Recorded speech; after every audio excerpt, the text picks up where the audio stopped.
Assalamualaikum warahmatullahi wabarakatuh. Innal hamdalillah nahmaduhu wa nasta'inuhu wa nastaghfiruhu wa na'udzu billahi min sururi anfusina wa min sayyiati a'malina. May yahdihillahu fala mudhillalah wa may yudlilhu fala hadiyalah. Asyhadu an la ilaha illallah wahdahu la syarikalah wa asyhadu anna Muhammadan abduhu wa rasuluhu la nabiyya ba'da. Alhamdulillah, segala puji bagi Allah yang senantiasa memberikan nikmat-nikmatnya kepada kita semua. Nikmat iman, nikmat Islam, nikmat ukhuwah, nikmat sehat. Salawat dan salam tak lupa kita panjatkan kepada baginda Rasulullah SAW beserta keluarga beliau, sahabat beliau, dan umat beliau yang insya Allah tetap istiqomah berada dalam kebaikan. Apa kabar solih-solihah? Semoga kita semua senantiasa selalu berada dalam kebaikan. Amin amin ya rabbal alamin. Alhamdulillah, hari ini kita sudah memasuki hari yang ke-25 di bulan suci Ramadan.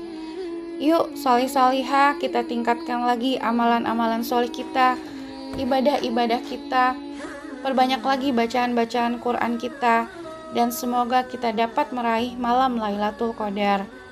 Semangat terus ya solih-solihah.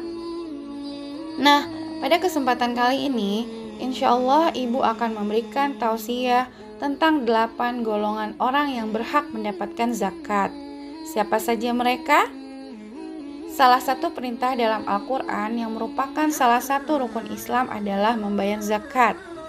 Bagi mereka yang mampu, maka ia wajib membayar zakat. Apabila tidak mampu, maka ia bisa termasuk orang yang berhak mendapatkan zakat.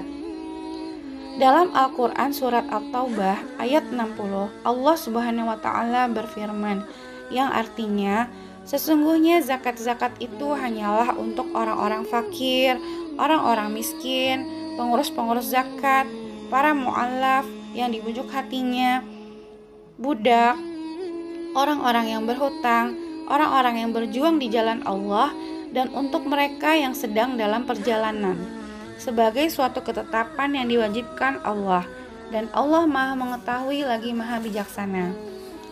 Mari kita bahas satu persatu dari ke-8 golongan tersebut. Yang pertama adalah fakir. Orang fakir yaitu orang yang amat sengsara hidupnya, tidak memiliki harta, dan tidak mempunyai tenaga untuk menutupi kebutuhan dirinya dan keluarganya. Sebagai contoh, orang yang membutuhkan Rp10.000 tetapi ia hanya berpenghasilan Rp3.000, maka wajib diberikan zakat kepadanya untuk mencukupi kebutuhannya. Lalu yang kedua adalah golongan miskin. Orang miskin berlainan dengan orang fakir. Ia tidak melarat, ia mempunyai penghasilan dan pekerjaan tetap, tapi dalam keadaan kekurangan. Tidak mencukupi untuk menutupi kebutuhan dirinya dan keluarganya. Sebagai contoh, seumpama orang yang membutuhkan Rp10.000, tapi ia hanya berpenghasilan Rp7.000. Orang ini wajib diberi zakat sekedar untuk menutupi kekurangan dari kebutuhannya. Berikutnya adalah amil zakat. Amil zakat adalah petugas yang mengelola uang zakat. Pekerjaan seorang amil zakat diantaranya adalah mengumpulkan, menyimpan, menjaga, dan mencatat masuknya uang zakat. Ia juga mencatat beberapa zakat yang keluar beserta sisanya, lalu menyalurkan atau mendistribusikannya kepada mustahik zakat. Yang keempat adalah mu'allaf. Mu'allaf adalah seseorang yang hatinya mulai lembut dan mulai tersentuh dengan Islam. Asalnya, mu'allaf itu ditujukan kepada orang yang belum Islam, tetapi hatinya memiliki ketertarikan kepada Islam. Orang-orang yang seperti ini berhak dalam menerima zakat. Tetapi, bila ia sudah masuk Islam, artinya sudah bukan mu'allaf lagi, tetapi sudah disebut sebagai muslim. Meskipun demikian, ada juga orang yang tetap disebut mu'allaf, meskipun ia sudah masuk Islam, yaitu orang yang baru masuk Islam tetapi hatinya masih goyah. Karena ketika ia masuk Islam, keluarganya menjauhi, kerabatnya tidak lagi menghubungi, teman dekatnya tidak lagi ingin mengenalnya. Nah, di saat seperti ini zakat bisa diberikan. Pemberian zakat dimaksudkan agar ia merasa bahwa ada keluarga yang membantu di lingkungannya yang baru sekarang. Yang kelima adalah riqab.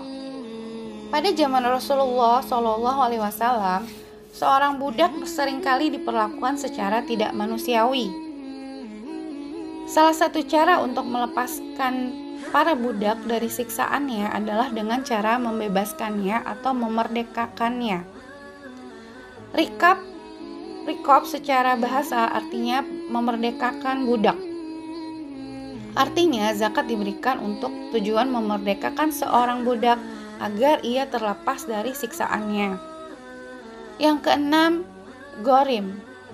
Ghorim adalah orang yang memiliki hutang. Penerima zakat yang berikutnya ini adalah orang yang dalam hidupnya memiliki hutang. Namun, hutang tersebut tidak sembarang hutang. Ada hutang yang tidak termasuk ke kategori ghorimin. Seperti hutang cicilan rumah yang belum lunas, hutang cicilan mobil yang belum tuntas.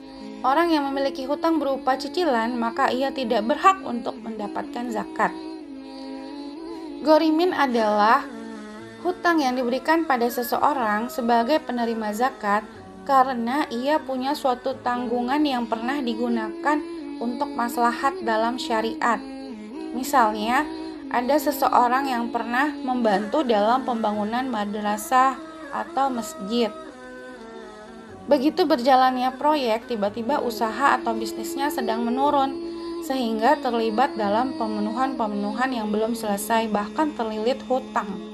Maka orang tersebut dapat dibantu kebutuhan hidupnya dengan diberikan zakat. Yang berikutnya, yang ketujuh adalah Ibnu Sabil. Ibnu Sabil adalah orang yang sedang dalam perjalanan namun kehabisan bekal.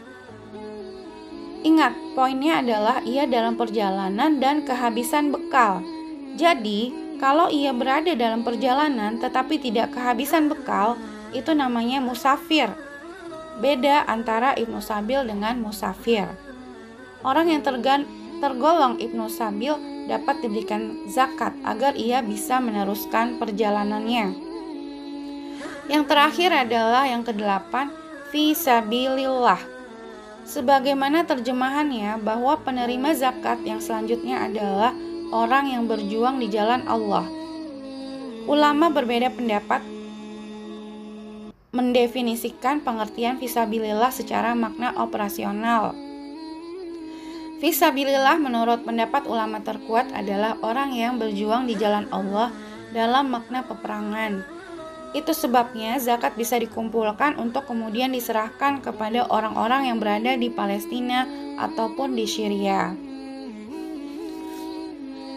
Adapun pendapat kedua, makna fisabilillah diperluas menjadi orang yang berjuang di jalan Allah dengan berbagai lini atau bidang, seperti seorang pelajar, orang yang membangun masjid, penerima beasiswa yang memiliki program-program keislaman dan sejenisnya. Demikianlah penjelasan tentang 8 golongan penerima zakat yang perlu kita ketahui. Semoga penjelasan ini dapat menambah wawasan tentang keislaman dan membuat kita lebih paham tentang 8 golongan yang menerima zakat. Terima kasih Soli-Soliha karena sudah meluangkan waktu kalian untuk mendengarkan tausiah ini. Mari kita tutup saja tausiah kali ini dengan membaca doa. Subhanakallahumma wa bihamdika asyhadu alla ilaha illa anta astaghfiruka wa atubu ilaik. Wassalamualaikum warahmatullahi wabarakatuh.